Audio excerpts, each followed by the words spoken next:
The entire situation had ended up in a massive anticlimax for the Claw and the crew serving upon it. The chaining had been located in the ROG system, with the stolen man being used as a gambling token.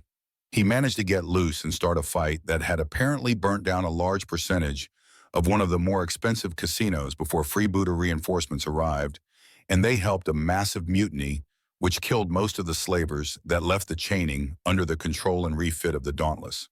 Apparently, the official story was going to be that the soldier had led the mutiny alone and was now a traumatized and brutal bounty hunter seeking to slake his hatred for slavers at laser point. The ship was renamed the Chainbreaker and is getting a bounty hunting license pushed through fast and hard. Apparently, the story was already being distorted as well, which would be interesting if not for the outright headache Agenda was dealing with. You see, she had been flying under the IFF of EFL Tiger, and the men had managed to talk her into landing on one of the rough planets for some R&R in natural air and gravity. She had said yes, and now she was dealing with madness, as apparently all the energy they'd been building up for a rescue mission had turned into a kidnapping. I get the impression that you're upset with us, Miles says from his place, hauling the massive sentient he and the rest of the men had wrapped in chains. Really? Was it the growling, the posture, or the glare? She asked furiously. The snarl, actually. Miles returns. Look, just because we dabbled in slave-taking doesn't mean it's something to be done casually. Furthermore, there is no call for these peoples in the galaxy. No market. Slave-taking? Captain, this is clearly an animal, a dangerous animal that on record has killed over 100 campers. This is more pest control.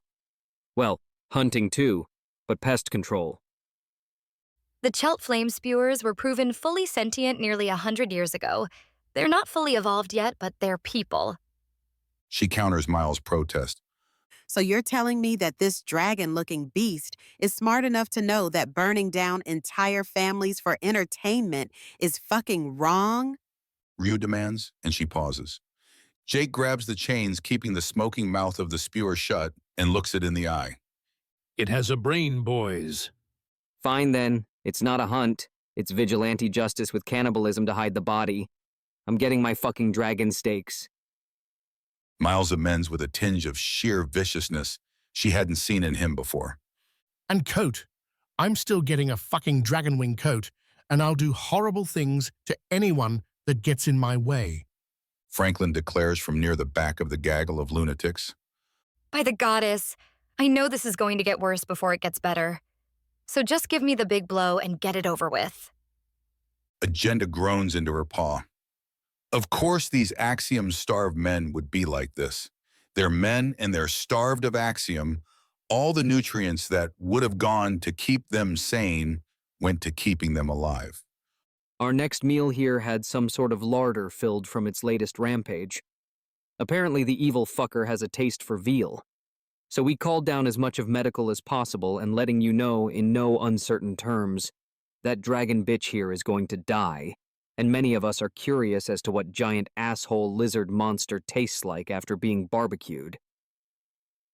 Miles says, and things start falling into place. This is as much about some form of moral outrage as anything else. I see. This doesn't go anywhere until I get back. She says before pacing off to where half her ship's medical personnel are crowding around the cave the men had dragged the spewer out of. All right, girls. Someone explain to me what veal is and why it's so awful for a flame spewer to... She demands as some of the nurses back away to leave a clean line between her and a very badly beaten child. She looms over and takes in a deep whiff to get the scent beyond hurting. It's a young male of her kind, maybe 4 years old. Hey, little loper. Are you all right? She asks gently as she pads up to him. She glances back to see that the men are staring at her through the gap. She nods. She understands now. Veal is beaten and abused young. She'll get further clarification later. I'm Captain Agenda Lilpaw. What's your name? I'm Johnny. He says softly as he sniffs up at her. She holds out one of her forepaws for him to take, and he does.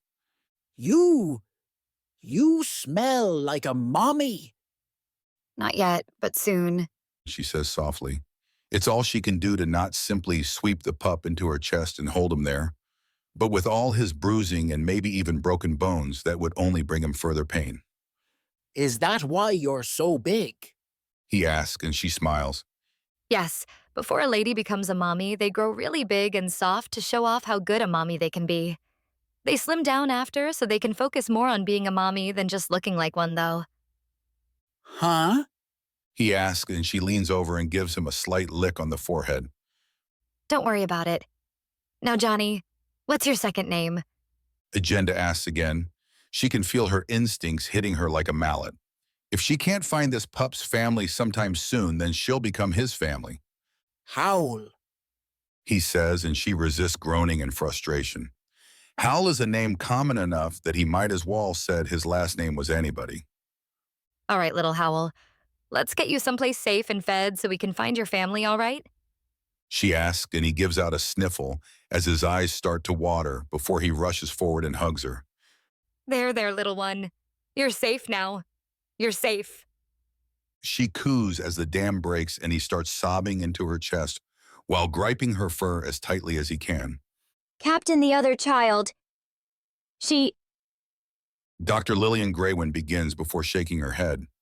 Agenda turns the situation over in her mind as she mentally berates herself for somehow becoming a bleeding heart since meeting the humans. Apparently, pregnancy has an effect on a girl. Why didn't anyone warn her? She gently tucks her arm under the sobbing pup and slowly stands up before turning around to look at the men wrestling the beast as it tries to make another escape, a futile one. I want a steak and none of your evil spices.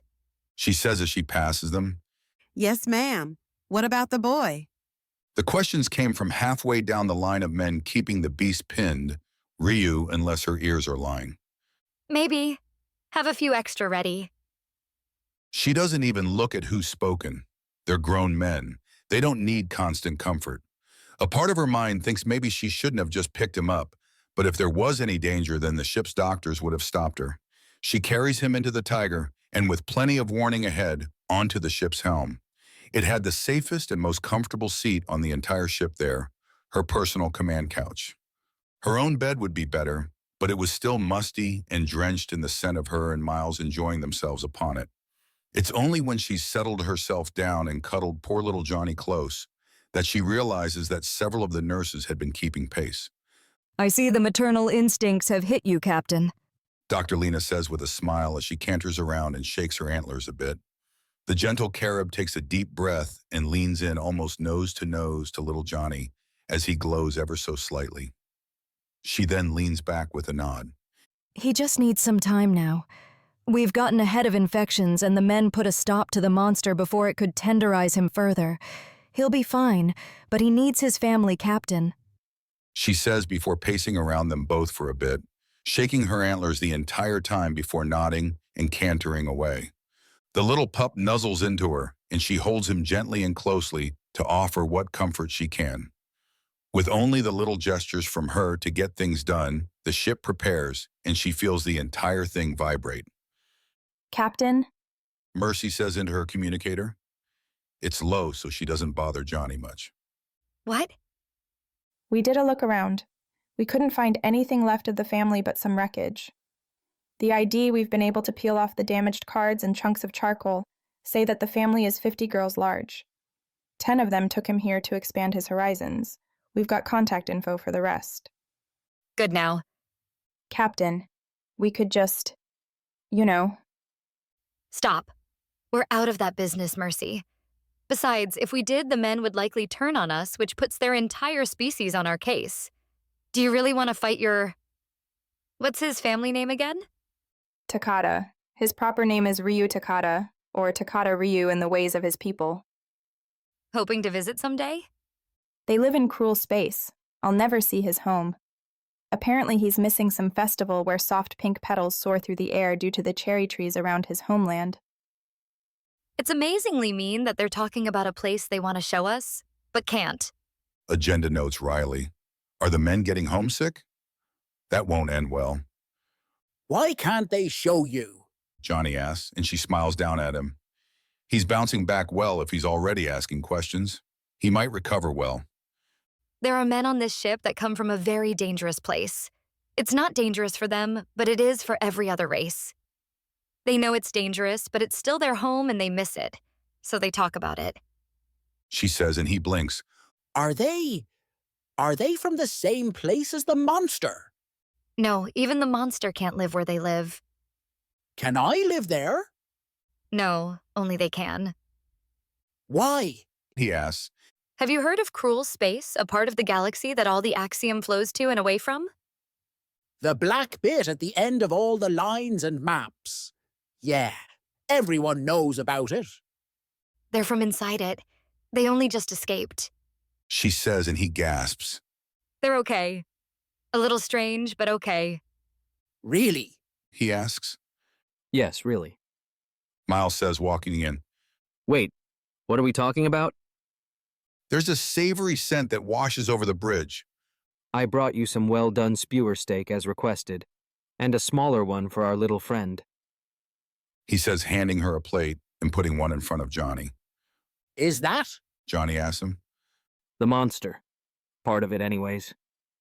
You're a man, a grown-up boy, right? Johnny asks after staring at the plate in front of him for a few moments. Yes. Miles says, crouching down to Johnny's level as the tiny loper looks up at him with pleading eyes. Will it ever stop hurting? Pain of loss? It does and doesn't. You get used to it. The thing about it is that you have a choice, an important one. You can choose to let it hold you down, to always hurt, to hold it close. Or you can choose to step above it. This is the worst day of your life. It can be something that holds you down, or something you rise above.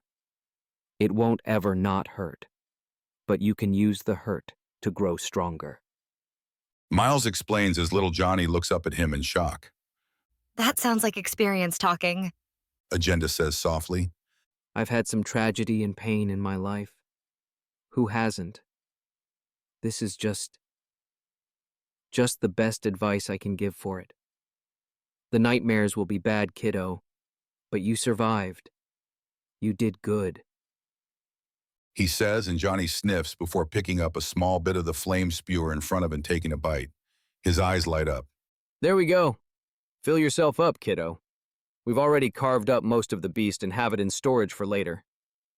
At little Johnny and her own nose's hearty recommendation, Agenda takes a bite out of the steak that had been offered to her and then has to restrain herself from all but drinking it down. How'd you make this so tasty? Johnny asks, and Agenda has to agree with the question. There are a lot of ways to cook a steak. We're cooking them all the way through to be sure, but that doesn't mean there aren't a dozen small tricks for me to use. This is just basic, of course. They get really good when we spice them properly. No, you will not be serving us that poison.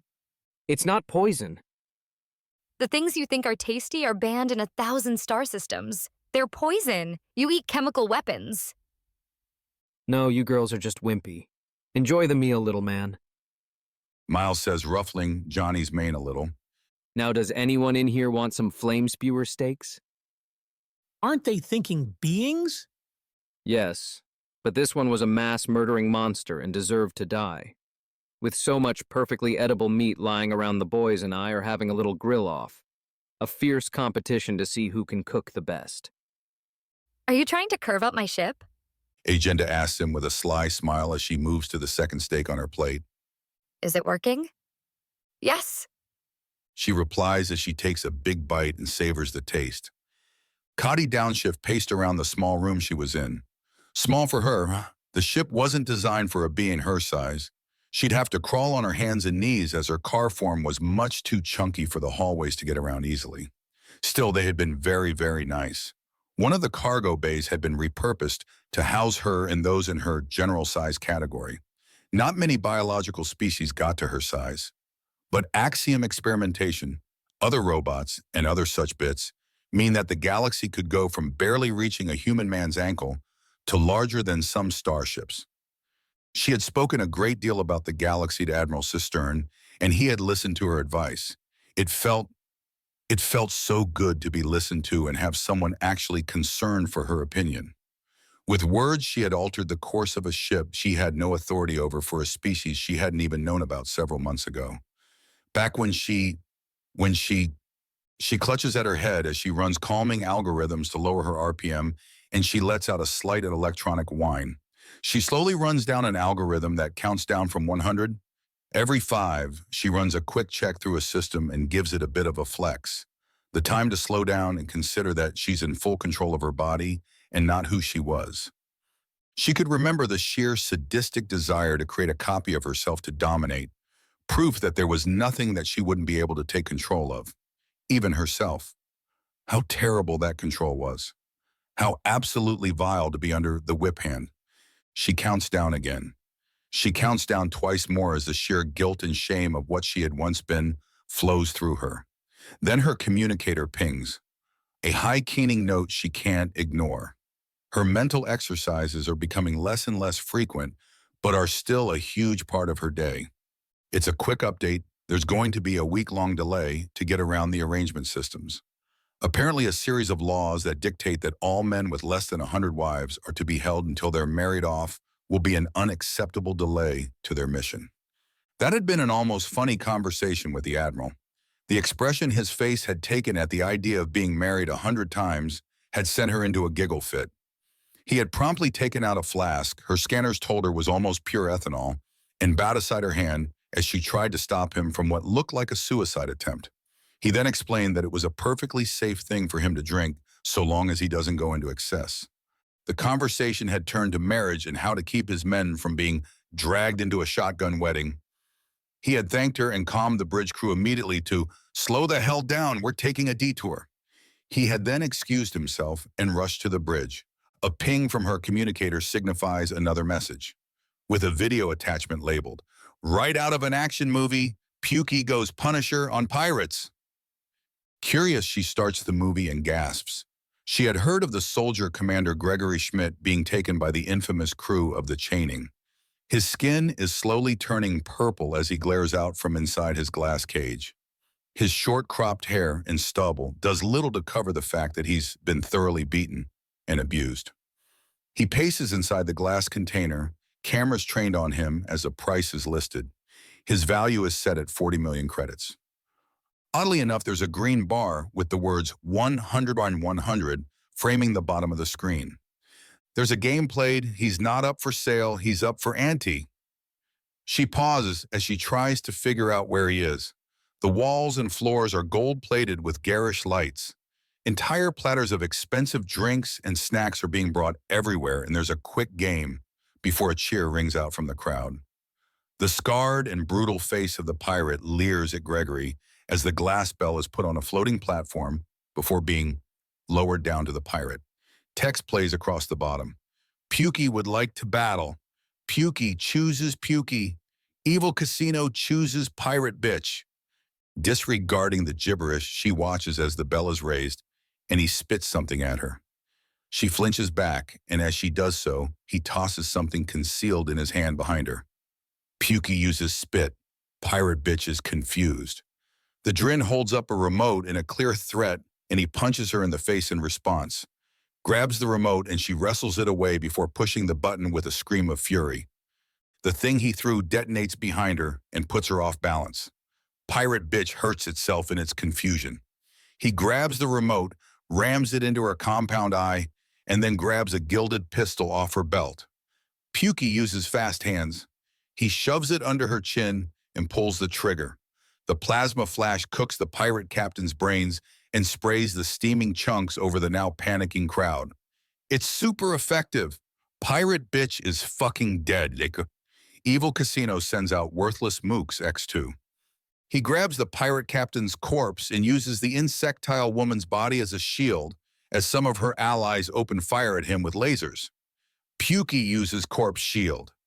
The precise weapons flash cook the body, and he quickly fires twice more with the plasma pistol before running full tilt into the crowd. Corpse shield negates the attacks. Pukey uses competence. Worthless mooks. 1 and 2 are fucking dead. The view switches to a hallway that shows him running full sprint down it. The man's got very good form, and the sheer focus on his face sends a tingle down her processor. Evil Casino sends out a giant fucking mantis. A snicked wearing a load of ornamental chains comes out of a side door as he rushes by and begins to give chase. A giant fucking mantis uses pursuit. The pirate takes a few swings before taking off and slamming into him from the back at her fastest flying speed. The bar at the bottom shakes and 4 points are subtracted, and the green bar goes down slightly. She swipes at his face and he screams as her upper arm with blade comes back red with blood. A giant fucking mantis uses cut. An additional 12 points are subtracted from the green bar. Pukey uses gun. She eats a face full of plasma, and Gregory rises up with a massive wound over the left half of his face. It's super effective. A giant fucking mantis is fucking dead. The eye has been torn out.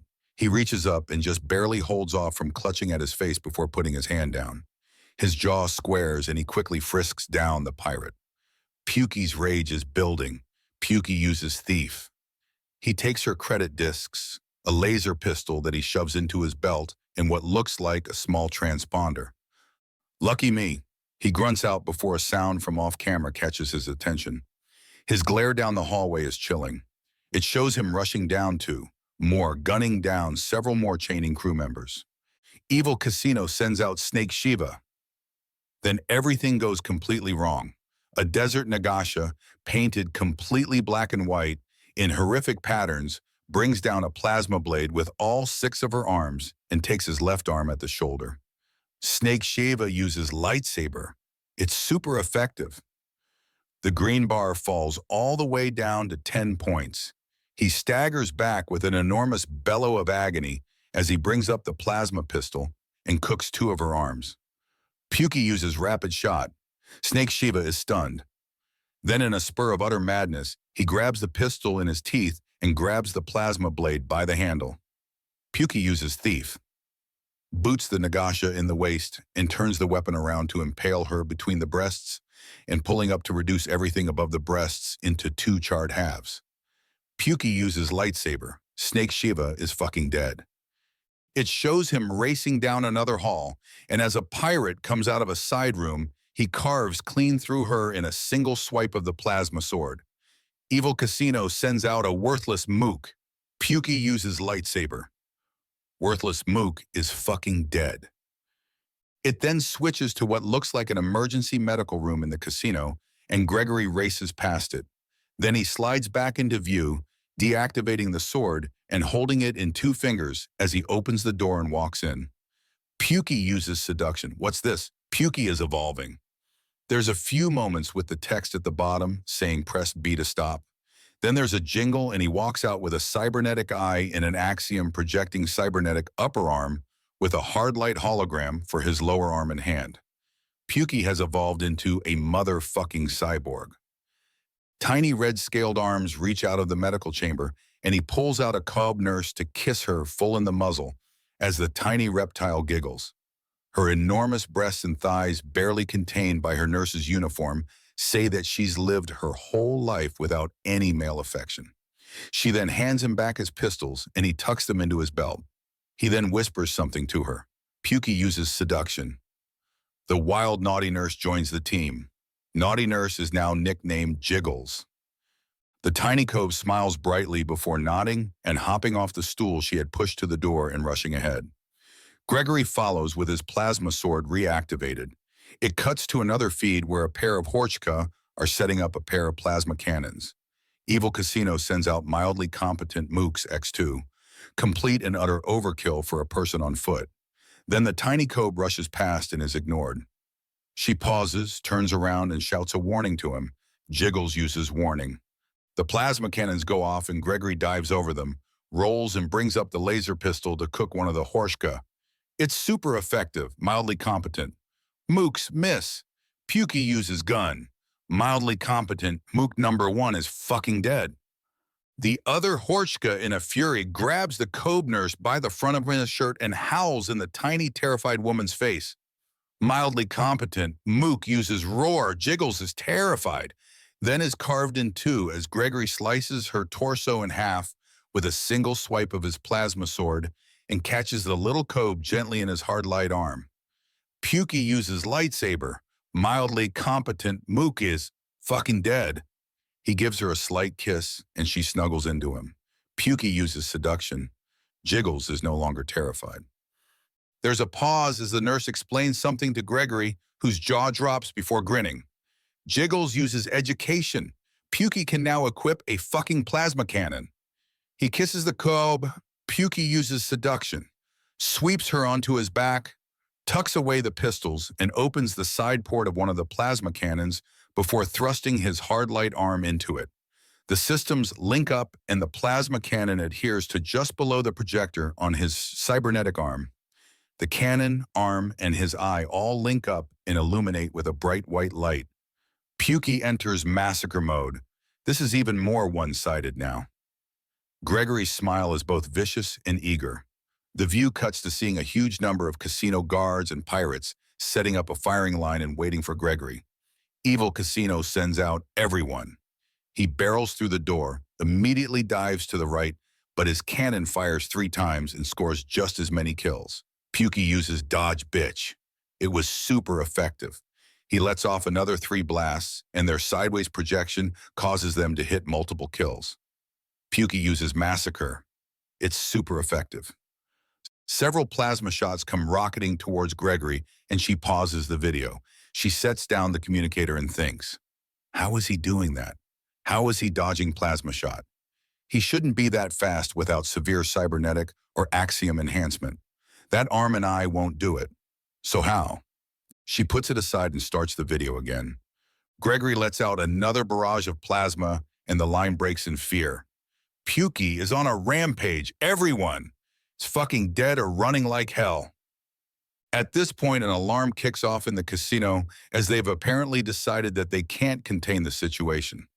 There's a distinct and clear gap in the video, a still image of Gregory carving a powerful-looking Lidris under her 8 waists and completely slaughtering the gigantic multi-woman in a single swing of a plasma sword.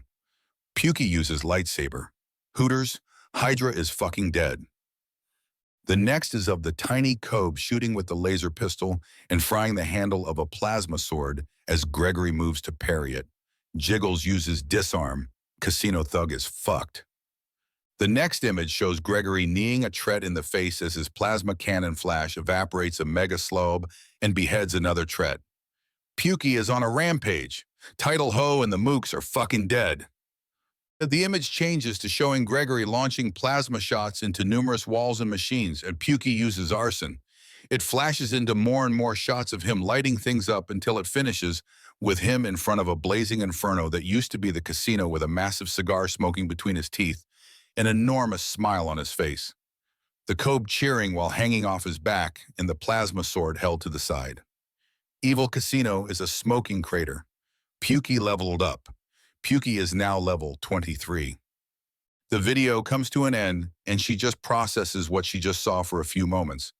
Then she emails the sender asking why he sent it to her. I thought you could use something funny to brighten your day, Is the almost instant reply. Funny. Where was the joke? And what was with that commentary or the bar? She sends back, and then an email with a large folder drops. What's a sapphire have to do with anything? It was a joke based on this series of games. Enjoy. Gotta catch 'em all.